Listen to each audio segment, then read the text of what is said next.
क्या सोचो अगर एक क्लिक में पूरा इंटरनेट बंद कर दे कोई। मई 2025 में सेम ऐसे ही कुछ हुआ जहां कुछ हैकर्स ने एक इतना बड़ा साइबर अटैक लॉन्च करा जिसमें उन्होंने 7.3 टेराबाइट्स पर सेकंड का डिजिटल तूफान लेके आए। मतलब इतना ज़्यादा डेटा कि तुम 9000 एचडी मूवीज सिर्फ 45 सेकंड के अंदर स्ट्रीम कर सकते हो।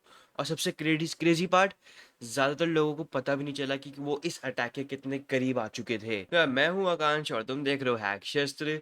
और आज इस वीडियो में हम लोग भाई इसी टॉपिक को डिटेल में समझेंगे कि इस केस में ऐसा क्या क्या हुआ था और तुम कैसे बच सकते हो और क्या क्या प्रिकॉशंस लेने चाहिए क्या नहीं लेने चाहिए, सब कुछ इस वीडियो में हम डिस्कस करने वाले हैं। तो इस वीडियो को एंड तक ज़रूर देखना। तो मिलते हैं इंट्रो के बाद।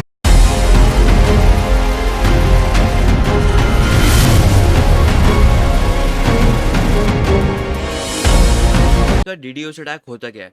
बेसिकली डीडीओएस की फुल फॉर्म होती है डिस्ट्रीब्यूटेड डिनायल ऑफ सर्विस। और सो इसे तुम इस हिसाब से समझ सकते हो कि तुम किसी कॉन्सर्ट में जा रहे हो।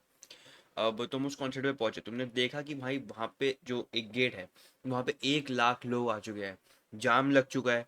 ठीक है, रियल टिकट्स वालों को भी एंट्री नहीं मिल रही है। अब इससे क्या होगा, जो उनका सिस्टम है जो कॉन्सर्ट करवा रहे हैं बेसिकली, उनके वहाँ वो चीज़ें ओवरलोड होनी शुरू हो जाएंगी।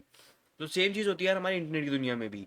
अगर किसी तुम पर्टिकुलर वेबसाइट पे जाते हो और वहाँ पे तुम रिक्वेस्ट भेज रहे हो और साथ साथ तुम्हारे पीछे 1 लाख लोग वापस से पीछे से रिक्वेस्ट भेज रहे हैं, और अगर उस वेबसाइट की उतनी कैपेसिटी नहीं होगी उस डेटा को हैंडल करने की, सो बेसिकली वेबसाइट क्रैश हो जाएगी।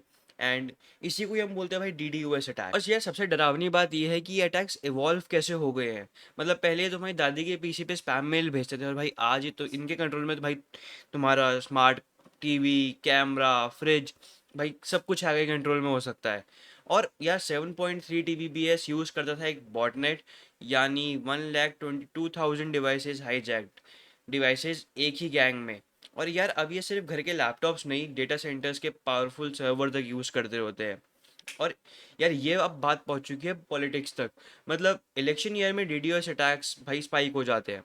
और बेल्जियम में जब रिसेंटली इलेक्शन हुए थे तो यार उस टाइम 250% से ज़्यादा टैक्स देखे गए थे। यार कुछ अच्छी न्यूज़ भी आई है, डिफेंडर्स भी अब एक्टिवेट हो गए हैं। कंपनीज जैसे क्लाउडफेयर ने एक डिजिटल शील्ड जो ऑटोमेटिकली अटैक अब्जॉर्ब करती है, 7.3 TBPS वाला अटैक ऑटोमेटिकली ब्लॉक हो गया था बिना किसी ह्यूमन अलर्ट के। और यार अब साइबर वॉर एक रेस बन चुकी है। हैकर्स स्मार्टर हो रहे हैं तो डिफेंस सिस्टम्स भी AI ML से इवॉल्व हो रहे हैं और मिली सेकेंड्स में अटैक डिटेक्ट और ब्लॉक कर दे रहे हैं। क्लाउडफ्लेयर के पास अराउंड 338 TBPS की कैपेसिटी है, दुनिया का सबसे बड़ा अटैक से भी ज़्यादा। सो एक ऐसा हाईवे समझ लो कि भाई वो इतना बड़ा हाईवे है कि जाम होने के चांसेस ही नहीं है। तो तुम सोच रहे होगे कि इसमें इतना शॉकिंग क्या है या इसमें रियल इम्पैक्ट क्या पड़ा वर्ल्ड पे। तो यार इसका जो बेसिकली मेन टारगेट था ना वो एक होस्टिंग प्रोवाइडर था जो वेबसाइट्स को ऑनलाइन रखती है। हज़ारों वेबसाइट्स और online services, medical emergency systems सब डाउन हो जाते अगर ये अटैक सक्सेसफुल हो जाता तो। सर इसका हर मिनट का जो कॉस्ट भाई था वो अराउंड $22,000 एवरेज था। अटैक ड्यूरेशन चला भाई अराउंड 54 मिनट्स। सो जो टोटल डैमेज भाई पड़ा था वो अराउंड $1.2 मिलियन का था। छोटी कंपनी के लिए तो भाई ये अराउंड $1,20,000 था जो उनका बिजनेस ही बंद करवा सकती थी। और 2025 में अराउंड 6 महीने पहले ही हमारे को एक डीडीओस अटैक देखा गया था जिसमें 27.8 मिलियन डीडीओस अटैक भेजे गए थे। सो उसमें क्या नाम है, जो कम कंट्रीज अफेक्ट हुई थी भाई वो थी चाइना, ब्राज़ील और जर्मनी। और सबसे शॉकिंग बात क्या है, 71% कंपनीज को पता ही नहीं है कि उन्हें अटैक कौन करता है। और स्टैट्स तो इसके बहुत ही ज़्यादा इंसेन थे। मतलब 7.3 टेराबाइट्स पर सेकेंड, पिछले जितने भी अटैक्स होते भाई उनसे 12% ज़्यादा पावरफुल। और जो इसमें पैकेज भेजे गए थे भाई वो अराउंड 4.8 बिलियन पैकेट्स पर सेकेंड थे। मतलब तुम्हारे मेल बॉक्स में 4.8 बिलियन चिट्ठियाँ आ रही हैं हर सेकंड में। एंड जो इसके अंदर भाई टोटल डेटा ट्रांसफर करा गया था 45 सेकंड्स के अंदर वो अराउंड 37.4 टेराबाइट्स का था।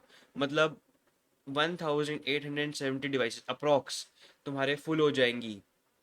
एंड इस अटैक को यूज़ में जितनी भी टोटल डिवाइसेस यूज़ हुई थी वो अराउंड 1,22,000 के करीब थे फ्रॉम अराउंड 161 कंट्रीज।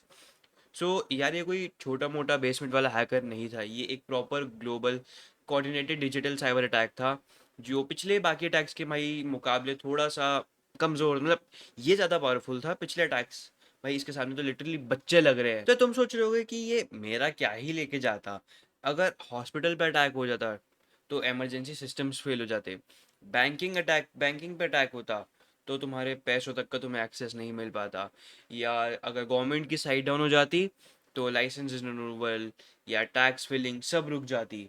और 2025 में भाई हमने बहुत सारे अटैक्स देख लिए हैं। गेमिंग सर्वर पर अटैक ड्यूरिंग ई स्पोर्ट्स, और वर्ल्ड कप की स्ट्रीम डाउन हो गई थी, एग्जाम पोर्टल क्रैश होना, और भाई अब ये 7.3 TBPS का DDoS अटैक। बस इमेजिन करो कि तुम कोई एक गेम देख रहे हो, बिग गेम देख रहे हो, और बीच में एकदम से एक एरर आ जाए तो तुम्हें कैसा ही लगेगा।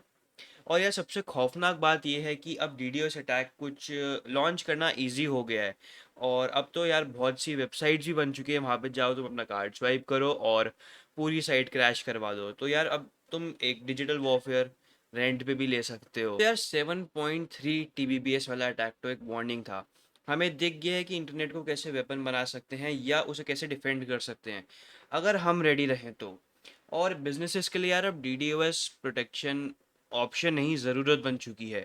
आम लोगों के लिए अवेयर रहना ज़रूरी है, क्योंकि कभी भी तुम्हारा फेवरेट ऐप क्रैश हो सकता है। सो इंटरनेट को वैसे ही प्रोटेक्ट करो जैसे तुम अपने यहाँ की पावर ग्रिड या वाटर लाइन को प्रोटेक्ट करते हो, क्योंकि नेक्स्ट टाइम हम शायद इतने लकी ना हो। सो आपको क्या लगता है कि आपको कभी किसी DDoS से अटैक से डर लगा है, या आपके साथ कभी कोई रियल लाइफ में साइबर अटैक हुआ है? तो कमेंट्स में भाई लिखना मत भूलना, और हैक शिष्ट को सब्सक्राइब कर लो, क्योंकि और बेल आइकन भी दबा लो ताकि भाई नेक्स्ट वीडियो का ब्लास्ट तुम मिस ना कर सको। तब तक के लिए स्टे सिक्योर।